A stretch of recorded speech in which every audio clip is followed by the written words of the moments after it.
तो hello agree students, आज हम पढ़ने वाले हैं चैप्टर नंबर 12 कोशिका विभेदन और ऊतक। इससे पहले हमने चैप्टर नंबर 11 कंप्लीट कर लिया है, कोशिका विभाजन और कोशिका निर्माण। इसमें जो चैप्टर नंबर 11 था उसमें आपके जो सिलेबस 2020-21 का था उसमें केवल सूत्री विभाजन ही था। ठीक है, जो अर्धसूत्री विभाजन है वो आपके सिलेबस में नहीं है, और जो उस चैप्टर के नोट्स थे वो मैंने आपको टेलीग्राम चैनल पर सेंड कर दिए हैं, तो टेलीग्राम चैनल पर आप उसको देख सकते हैं जाके। ठीक है, और टेलीग्राम चैनल का लिंक जो है वो वीडियो के डिस्क्रिप्शन में मिल जाएगा। अगर आप चाहें तो टेलीग्राम पर जाकर एग्री प्रकाश लिखेंगे तो उस पर भी वो आ जाएगा। ठीक है, तो चलिए देखते हैं जो हमारा ऊतक होता है वो क्या होता है। सबसे पहले जो कोशिकाएं हैं, ठीक है, कोशिकाओं का ऐसा समूह जो कार्य और आकार, संरचना इत्यादि में प्राय एक जैसे होते हैं उन्हें हम ऊतक कहते हैं। ठीक है, ये सबसे सिंपल परिभाषा है ऊतक की।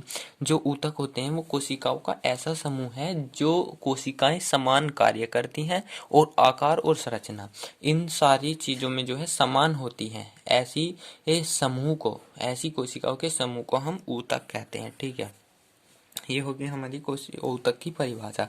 इसके बाद जो हमारा ऊतक है, ठीक है, वो उसका वर्गीकरण देखेंगे। ठीक है, जो वर्गीकरण है वो क्या होता है, तो जो ऊतकों का वर्गीकरण है, क्लासिफिकेशन ऑफ टिश्यूज, तो ये जो हमारा दो प्रकार से इसे वर्गीकृत किया जा सकता है। सबसे पहले तो एक तो परिवर्धन की स्थिति के आधार पर, यानी कि एक तो कोशिकाओं की आकार की के आधार पर, और दूसरा इसकी कार्य के आधार पर, यानी कि एक तो उसकी संरचना कार्य इनके आधार पर, और दूसरा आपका इसके जो कार्य हैं उनके आधार पर। ठीक है, दो प्रकार से बांटा गया है। सबसे पहले हम देखेंगे कि जो परिवर्धन की अवस्था के आधार पर इसे बांटा गया है वो कैसे, इसका जो क्लासिफिकेशन है वो कहा गया है। ठीक है, तो जो हमारा परिवर्धन की अवस्था के आधार पर इसे दो भागों में बांटा गया है। पहला है आपका विभज्योतक यानी कि मेरिस्टेमी, और दूसरा आपका स्थायी ऊतक यानी कि परमानेंट। ठीक है, परमानेंट ऊतक। ठीक है, स्थायी और परमानेंट। इसके बाद जो आपका विभज्योतक है यानी कि मेरिस्टेमिक टिश्यू, ठीक है, विभज्योतक, ये क्या होता है, तो ये जो आपके विभज्योतक होते हैं ये होते क्या है भाई, जो मेरिस्टेमी ऊतक है वे हैं। ठीक है, ये जो इन्हें मेरिस्टेमी ऊतक भी कहते हैं, तो जिनकी कोशिकाओं में विभाजन की क्षमता होती है। ठीक है, कौन से होते हैं मेरिस्टेमी ऊतक, जिनकी कोशिकाओं में विभाजन की क्षमता होती है और जिनमें विभाजन हो रहा होता है। ठीक है, जिनमें विभाजन की क्षमता होती है और विभाजन हो रहा होता है। ठीक है, और जो इनकी कोशिकाएं होती हैं वो सेलुलोज की पतली भित्ति वाली कोशिका द्रव्य से भरी हुई, यानी कि जो इनकी कोशिकाएं हैं वो सेलुलोज की पतली भित्ति यानी कि दीवार मान सकते हैं आप, कोशिका की जो भित्ति होती है वाली कोशिका द्रव्य से भरी हुई होती है। ठीक है, सेलुलोज की बनी होती है और उसकी सेलुलोज की पतली भित्ति वाली जो वो है वो कोशिका द्रव्य से भरी हुई होती है। ठीक है, और इसमें रिक्तिकाएं बहुत कम होती हैं। ठीक है, रिक्तिकाएं बहुत कम होती हैं और छोटी किंतु बड़े स्पष्ट केंद्रक वाली होती हैं। ये छोटी होती हैं लेकिन जो इनका केंद्रक होता है वो बड़ा व स्पष्ट होता है। ठीक है, इसके बाद जो ये कोशिकाएं हैं ये पास पास होती हैं। ठीक है, जैसे ये कोशिका है तो ये इसके पास पास होती है। ठीक है, और इनके अंदर जो है एक कोशिका और दूसरी कोशिका के मध्य जो अवकाश पाया जाता है, अंतर कोशिकीय अवकाश, ये इनमें नहीं होता। ठीक है, जैसे एक कोशिका ये है आपकी और एक कोशिका ये है, तो इनके जो यहाँ बीच का जो अवकाश होता है उसे अंतर कोशिकीय अवकाश कहते हैं।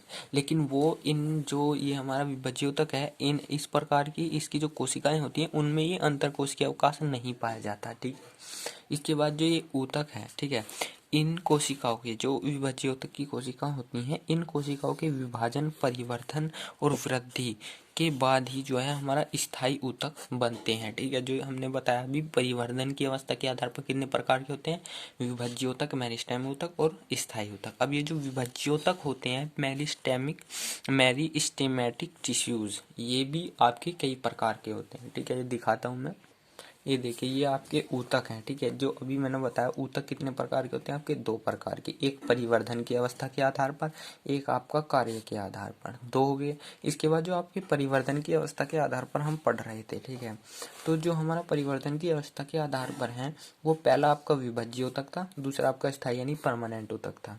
इसके बाद जो विभज्योतक हैं ये भी कई प्रकार के होते हैं। पहला आपका उद्भव या इतिहास के आधार पर, और दूसरा आपका स्थिति के आधार पर। ठीक है, ये हमने पढ़ा भी, और इसके जो भाग है मतलब कितने प्रकार का होता है ये सब है ये।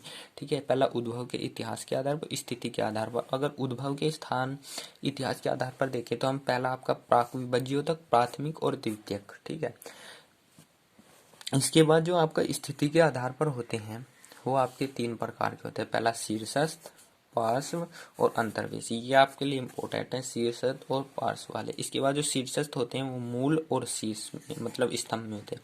मूल का मतलब जो जड़ के शीर्ष पर होता है ऊतक। ठीक है, और स्तंभ का मतलब जो आपके तने के शीर्ष पर होता है ऊतक। ठीक है, स्टेम रूट अपेक्स और स्टेम अपेक्स। इसके बाद जो आपका स्थायी ऊतक था, ठीक है, जो ये आपका स्थायी ऊतक है, इसका काम खत्म हो गया अभी विभज्य ऊतक का। अब आपका स्थायी ऊतक आया। स्थायी ऊतक आपके तीन प्रकार के होते हैं, सरल, जटिल और आपके विशिष्ट। ठीक है, तीन प्रकार के। इनमें जो आपके सरल हैं उनमें आपका मृदुतक, स्थलकोण ऊतक और दृढ़ ऊतक। ठीक है, ये भी पूछा जाता है। इसके बाद जो जटिल ऊतक है, कॉम्प्लेक्स आपके टिश्यूज हैं, वो जाइलम है, फ्लोएम है, रबड़शीली और ग्रंथिल है। इनमें से आपका जाइलम और फ्लोएम ये आपके इम्पोर्टेंट है। ठीक है, इसके बाद जो ग्रंथिल है उसमें आपके आंतरिक और बाह्य ऊतक है। और जो बात आती है कार्य के आधार पर, तो कार्य के आधार पर ये निम्नलिखित प्रकार के होते हैं। पहला वृद्धि, दूसरा रक्षक, तीसरा यांत्रिक, संवहन, संश्लेषक, अवशोषक, संचयक और स्त्रावक और जनन। ये इतने प्रकार के कार्य के आधार पर होते हैं ऊतक। ठीक है, अब इसके बाद बात कर विभज्योतक ऊतकों के वर्गीकरण के बारे में। देखिए, जो ये मैंने अभी आपको बताया था यहाँ पर, ये जो विभज्योतक था ये उद्भव के इतिहास के आधार पर और स्थिति के आधार पर थे। ठीक है, तो यहाँ बात करते हैं फिर अब यहाँ विभज्योतक ऊतकों का वर्गीकरण। ठीक है, तो जो ये ऊतक हैं ये उद्भव के इतिहास के आधार पर और स्थिति के आधार पर दो प्रकार से विभाजित किए गए हैं। जो पहला है हमारा विभज्योतक उद्भव के विकास के मतलब उद्भव के इतिहास के आधार पर वर्गीकरण। तो इसमें सबसे पहला जो आता है हमारा वो आता है प्राक विभज्योतक यानी कि प्रोमेरिस्टेम और प्रीमोर्डियल मेरिस्टेम। ठीक है, तो इसमें क्या है, ये कोशिकाओं की अत्यंत प्रारंभिक अवस्था है। सबसे पहली बात, ये अत्यंत प्रारंभिक अवस्था है कोशिकाओं की। ठीक है, इसके बाद दूसरी जो बात आती है हमारी वो क्या है कि ये जो प्राथमिक विभज्योतक का भी वास्तव में इसी से उद्भव होता है। किससे? प्राक विभज्योतक से। प्राथमिक विभज्योतक का उद्भव भी हमारा प्राक विभज्योतक से ही होता है। ठीक है, और ये जो है हमारा इसमें रिक्तिकाओं का प्राय अभाव होता है। इसमें तीन चार बातें थी। कौन सी? पहला तो इसका जो कोशिकाओं की अत्यंत प्रारंभिक अवस्था से है। ठीक है, ये कोशिकाओं की अत्यंत प्रारंभिक अवस्था है। इसके बाद ये प्राथमिक विभज्योतक का भी वास्तव में इसी से उद्भव हुआ है और इसमें रिक्तिकाओं का अभाव होता है। ठीक है, इसके बाद जो हमारा दूसरा है वो है प्राथमिक विभज्योतक। ठीक है, जो प्राक विभज्योतक है इससे ही इस वाले यानी कि प्राथमिक विभज्योतक का भी ये विकास हुआ है यानी कि प्राइमरी मेरिस्टेम का। ठीक है, इसमें क्या है, एक ऐसी ऊतक है जिसमें प्रारंभ से ही विभाजन होता रहता है। ठीक है, क्या कि प्रारंभ से ही विभाजन होता रहता है या ऐसा करने की इसमें क्षमता पाई जाती है। इसके बाद जो ये ऐसे ऊतक होते हैं इनमें बनी कोशिकाएं प्राथमिक स्थायी ऊतक बनाती हैं। ठीक है, जो कोशिकाएं से ये ऊतक बनता है उसमें ये प्राथमिक स्थायी ऊतक बनाती हैं इसकी कोशिकाएं। ठीक है, इसके बाद जैसे ये मूल व तनों के शीर्ष पर उपस्थित विभज्य ऊतक होता है, ये इसका उदाहरण है एक। ठीक है, इसके बाद जो तीसरा आता है हमारा वो आता है द्वितीयक विभज्योतक। जो द्वितीयक विभज्योतक है ये क्या होता है कि जो आवश्यकता के अनुसार स्थायी ऊतकों के रूपांतरण से बनी विभज्योतक होती है ये। ठीक है, और यह ऊतक सदैव द्वितीयक स्थायी ऊतकों का ही निर्माण करता है। ठीक है, तो इस चैप्टर में जो इम्पोर्टेंट चीज़ है वो आपका जाइलम और फ्लोएम ही है। ठीक है, वही क्वेश्चन पूछे भी जाते हैं। ठीक है, ये केवल पढ़ना है हमें और कुछ नहीं करना है। इसके बाद जो स्थिति के आधार पर विभज्योतक होते हैं, ठीक है, पहला था आपका हमारा उद्भव के इतिहास के आधार पर, दूसरा है हमारा स्थिति के आधार पर विभज्योतक। ठीक है, स्थिति के आधार पर विभज्योतक देखें तो पहला है हमारा शीर्षस्थ विभज्योतक। ये इनके बारे में पूछा जाता है, एपिकल मेरिस्टेम। ठीक है, शीर्षस्थ विभज्योतक क्या होता है हमारा, तो जो ये शीर्षस्थ विभज्योतक होता है हमारा इसके बारे में हम देखेंगे। जो हमारा शीर्षस्थ विभज्य ऊतक होता है, ये ऊतक किसी अंग के शीर्ष में होता है, ठीक है। जैसे ये आपका तना हो गया, ठीक है, तो इसके शीर्ष पर जो ऊतक पाया जाएगा वो आपका शीर्षस्थ विभज्य ऊतक होता है, ठीक है। तो जो शीर्ष में होता है, पहली कंडीशन क्या है, जो ये शीर्ष में होता है और नई नई कोशिकाएं बनाते रहने कर वहाँ पर वर्धन प्रदेश बनाता है, यानी कि वहाँ नई नई कोशिका बनाता रहता है, जिससे वहाँ ग्रोइंग जोन हो जाता है, यानी कि वहाँ वृद्धि होती है, ठीक है। इसी के कारण उस भाग में पौधे की लंबाई में भी वृद्धि होती है। तो जो पौधे की लंबाई के लिए जो उत्तरदायी ऊतक होता है वो शीर्षस्थ विभज्योतक होता है हमारा, ठीक है। तो इसका जो वो है हमारा उदाहरण में क्या बता रहे हैं, शीर्षस्थ विभज्यक प्राय प्राथमिक प्रकार की विभज्योतक होती है। ये इसकी प्रकार बताइए कि जो शीर्षस्थ विभज्योतक होता है वो प्राइमरी यानी कि प्राथमिक होता है। इसके तो इसके बाद आता है हमारा पार्श्व विभज्य ऊतक यानी कि लैटेरल मेरिस्टेम। जो हमारा पहला ऊतक था वो था शीर्षस्थ ऊतक, यानी कि वो पौधे की लंबाई के लिए उत्तरदायी था, यानी कि लंबाई वही बढ़ाता है। लेकिन दूसरा जो ऊतक आता है हमारा ये सबसे पहले तो ये स्थिति के आधार पर विभज्य ऊतक है, ठीक है। और इसमें जो दूसरा ऊतक है हमारा वो है पार्श्व विभज्य ऊतक। ये क्या है हमारा, यह ऊतक तने या मूल के पार्श्वों में अक्ष के समांतर अर्थात स्पर्श रेखीय तल में स्थित होता है। यानी कि जैसे आपका ये इसका तना हो गया, ठीक है, पेड़ का, तो ये स्पर्श यानी कि यहाँ पर स्थित होंगे ऊतक, ठीक है। और ये जो पौधे के तने की मोटाई पे काम करते हैं, यानी कि जो पौधे का तना है उसकी मोटाई बढ़ाएंगे, ये कौन से पार्श्व विभज्य ऊतक, ठीक है। तो इसकी कोशिकाएं केवल इसी तल में विभाजित होती हैं, तो इससे द्वितीयक ऊतकों का निर्माण होता है। क्या होता है, दूसरी बात इसमें यह है कि द्वितीयक ऊतकों का निर्माण इसी से ही होता है और इस जड़िया तने की मोटाई में बढ़ती है, यानी कि इससे ही जड़िया तने की मोटाई भी बढ़ती है। और जो द्विबीजपत्री पौधों के तने हैं उनमें संवहन एधा इस प्रकार का ऊतक है, यानी कि जो पार्श्व विभज्य ऊतक का उदाहरण है वो एक संवहन एधा है, ठीक है। ये चित्र भी आप देख रहे होंगे, ठीक है।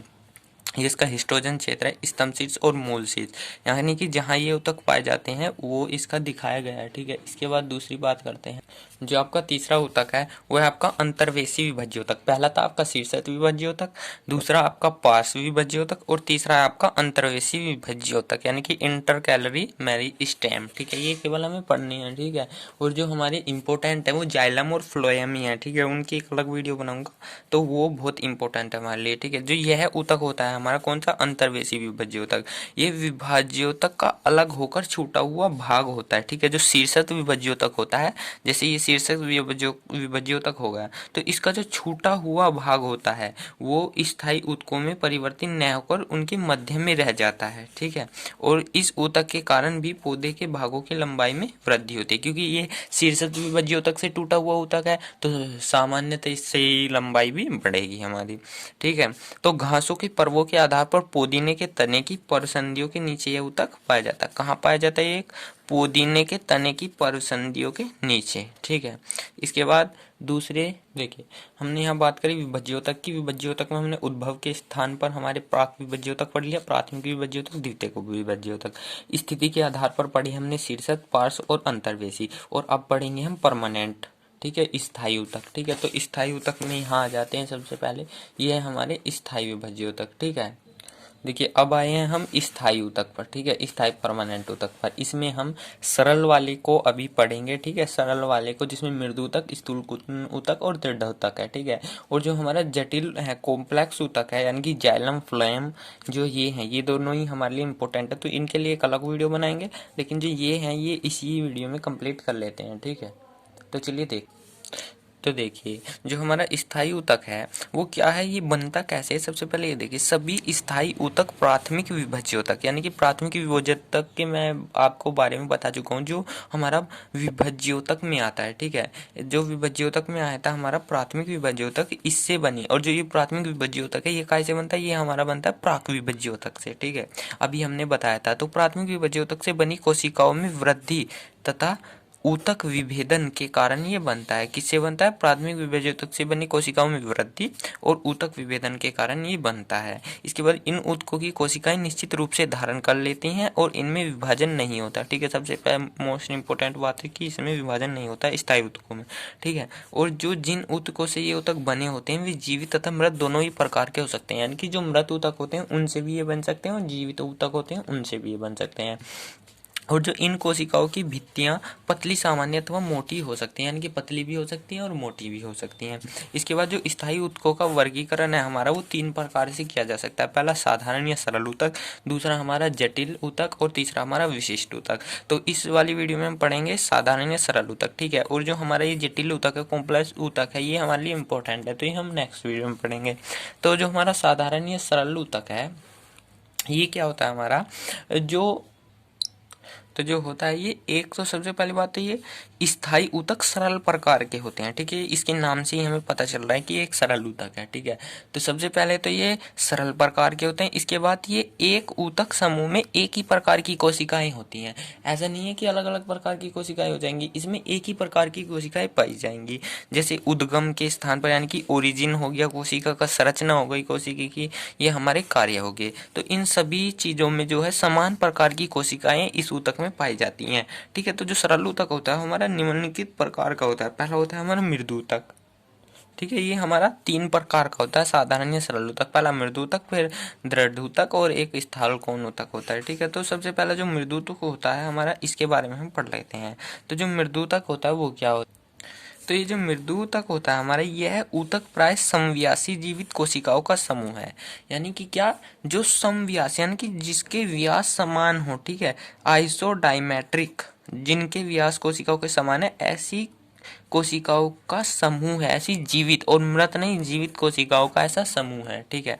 इसके बाद जो कोशिकाओं की भित्तियां हैं, ठीक है, वे सेल्यूलोज की बनी होती हैं, दूसरा पॉइंट, ठीक है, पतली व कोमल होती हैं।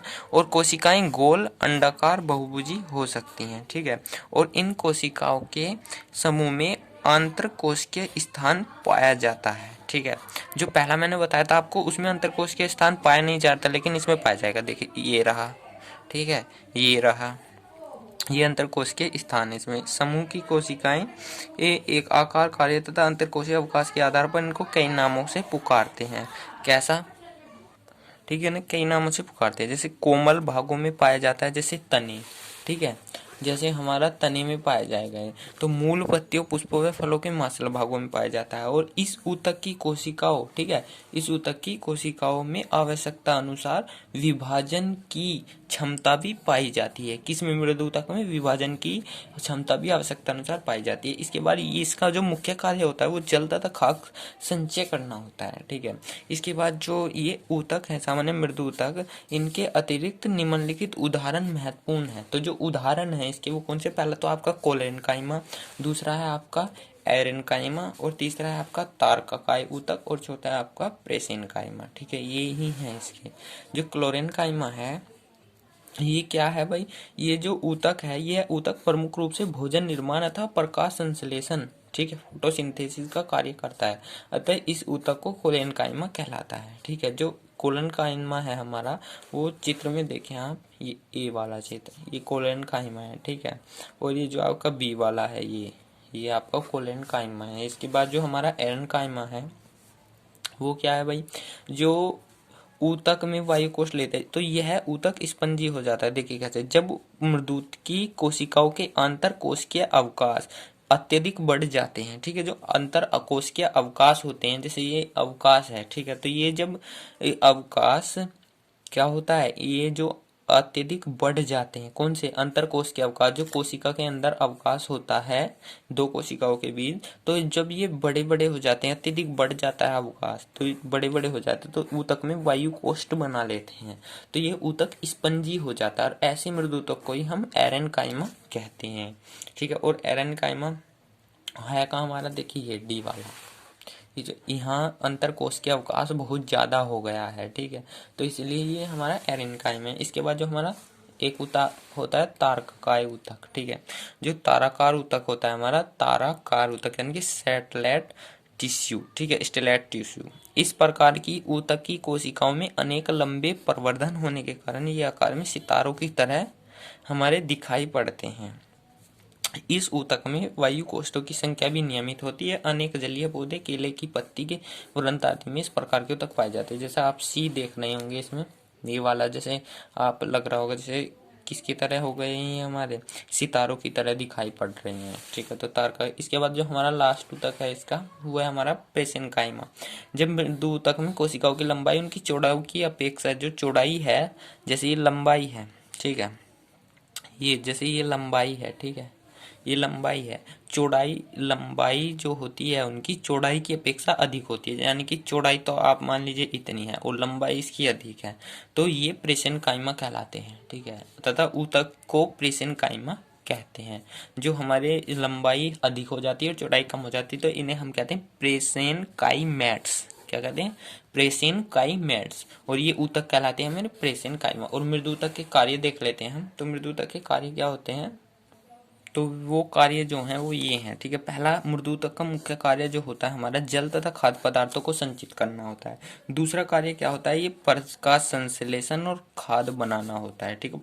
प्रकाश संश्लेषण करते हैं, खाद बनाते हैं। इसके बाद जलीय पौधों में एरेनकाइमा के वायु कोष्ठों में वायु भरी होती है, जिससे पौधे हल्के हो जाते हैं और प्लवन श्वसन में सहायता हो जाती है। इसके बाद जो हमारे चौथा काम है, मांसल तनों तथा पत्तियों में मृदुतक कोशिकाओं में श्लेष्मक जल अथवा रबर चीर एकत्रित हो। रबर चीर मतलब रबर, ठीक है, जिसकी रबड़ बनती है हमारी, जैसे नागफनी, घी कवार, यूफोरिया आदि, ठीक है। इसके बाद ये इसके काम हो गए। अब दूसरे के बात करते हैं। और देखिए इसके और भी काम है वो सारे। पहला ये वाला काम भी इसका है कि जाइलम तथा फ्लोएम के मृदुतक पानी तथा खाद के विशेषकर अनुप्रस्थ स्थानांतरण में भी ये सहायता करते हैं, ठीक है। इसके बाद अब बात करते हैं स्थूल कोण ऊतक की। तो स्थूल कोण ऊतक क्या है हमारा? इस ऊतक की कोशिकाएं बहुभुजी, यानी कि जो भुजाएं होती हैं वो बहुत सारी होती हैं, ठीक है, कोशिकाओं की भित्तियों के स्थूलन से बनती है। ये कोशिकाएं प्राय कुछ लंबी होती हैं, ठीक है, और इनकी भित्तियां विशेषकर कोनों पर मोटी होती हैं। जो भित्तियां होती हैं, जैसे आप ये कोशिका मान लो, तो जो ये कोने हैं ये, तो इन पर जो कोशिकाएं होती है ये मोटी होती हैं, ठीक है। जो इसकी भित्ति होगी वो यहाँ पर मोटी होगी और यहाँ पर पतली होगी, ठीक है। कोशिका में भित्तियों का स्थूलन सेलुलोज से होता है। जो इसकी कोशिका भित्ति है उसका स्थूलन प्रमुखतः सेलुलोज से होता है। इसमें पैक्टिन भी सम्मिलित होता है, ठीक है, ये पैक्टिन। और अधिक लंबी कोशिकाएं रेसे कहलाती हैं।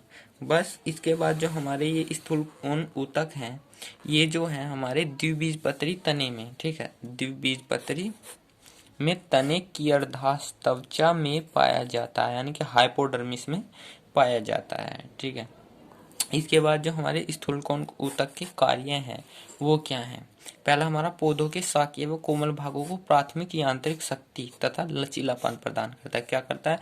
जो शाकीय व कोमल भाग होते हैं, जैसे आपका हल्की शाखा हो गई और कोमल भाग जो भी होते हैं पौधों के, उन सभी को हमारा प्राथमिक यांत्रिक शक्ति प्रदान करता है, ठीक है। इसके बाद दूसरा काम क्या है इसका? ये कभी कभी कोशिकाओं में हरित लवक होते हैं, तो प्रकाश संश्लेषण की क्रिया होती है और खाद्य पदार्थ बनते हैं, ठीक है। इसके बाद जो कभी कभी कोशिकाओं में हरित लवक होते हैं, यानी कि क्लोरोप्लास्ट होते हैं, तो भी प्रकाश संश्लेषण की क्रिया में खाद्य पदार्थ बनते हैं इनसे, ठीक है। इसके बाद जो हमारा सेल्यूलोज तथा पैक्टिन की उपस्थिति के कारण ये कोशिकाओं में जल संचय करती हैं, ठीक है। इसके बाद जो हमारा थर्ड ऊतक आता है वो होता है दृढ़ोतक। तो जो दृढ़ोतक होता है ये हमारा कोशिकाएं दृढ़ यांत्रिक ऊतक का कार्य करके पौधों के विशेषकर वायुव्य भाग को दृढ़ता प्रदान करता है। वायुव्य भाग कौन सी होगी? जैसे तना हो गया, शाखा हो गई, इन सबको ये दृढ़ता प्रदान करता है, ठीक है। ये कोशिकाएं अधिक मोटी कोशिका भित्ति वाली होती हैं, ठीक है। कैसी? अधिक मोटी कोशिका भित्ति वाली होती हैं। और कोशिका भित्ति का वह स्थूलन लिग्निन के द्वारा होता है, लिग्निन। और जो कभी कभी कोशिका भित्तियां इतनी मोटी हो जाती हैं कि कोशिकाओं के अंदर का स्थान ही नहीं रहता तथा दबाव, जल की कमी आदि के कारण कोशिका द्रव्य भी नष्ट हो जाता है। इस प्रकार की कोशिकाएं समव्यासी किंतु कोणीय, अधिकतर कुछ लंबी अथवा अधिकतर लंबी मृत मोटी भित्ति वाली अर्थात लिग्निफाइड होती हैं, ठीक है। इसके बाद ये जो हमारे ऊतक हैं ये जबकि सामान्यतः दृढ़ोतक पर अधिस्तरीय ही होते हैं। पहला आपका होता है इसमें दृढ़ोतक में दृढ़ोतक रेशे, और दूसरा होता है आपका अष्टी कोशिकाएं तथा दृढ़ कोशिकाएं, ठीक है। तो पहला जो दृढ़ोतक रेशे होते हैं ये क्या होते हैं? दृढ़ोतक कोशिकाओं की जब अपेक्षाकृत लंबाई काफी अधिक, चौड़ाई कम होती है, तो ऐसी कोशिकाएं दृढ़ोतक रेशे कहलाती हैं। और इसके बाद जो हमारे अष्टी कोशिकाएं या दृढ़ कोशिकाएं हैं ये क्या है? हमारे अनेक बार समव्यासी अथवा कुछ लंबी कोशिकाओं में जब लिग्नि भवन अर्थात लिग्निन की स्थूलन अत्यधिक होता है तो जो कोशिकाएं होती हैं उनमें अंतःकोशिकीय अवकाश जिसमें जीव द्रव्य रहता है, ठीक है। जैसे अंतःकोशिकीय अवकाश है, कोशिका के अंदर का जो अवकाश होता है उसमें जीव द्रव्य रहता है, ये अत्यधिक कम रह जाता है। ऐसे में ये कोशिकाएं लगभग क्या होती हैं, ठोस, अत्यधिक कठोर एवं दृढ़ होती हैं और अष्टी कोशिकाएं दृढ़ कोशिकाएं कहलाती हैं, ठीक है। ये हो गया हमारा। इसके बाद जो दृढ़ोतक के कार्य होते हैं वो क्या क्या होते हैं। इस ऊतक का जो मुख्य कार्य होता है वो विभिन्न भागों जिनमें ये ऊतक पाया जाता है दृढ़ यांत्रिक शक्ति प्रदान करना होता है, ठीक है। तो इसी के साथ सबसे पहले मैं बता दूं, अभी हमने चैप्टर नंबर इसका जो 12 है इसका ये ऊतकों के बारे में पढ़ा है। इसके बाद जो हम पढ़ेंगे जाइलम और फ्लोएम, वो ये आपके लिए इम्पोर्टेंट है, ठीक है, वो आपको अच्छे से पढ़ना है। ये तो आपके लिए एक नॉलेज के रूप में हो गया, ठीक है। तो मिलते हैं नेक्स्ट वीडियो में। धन्यवाद।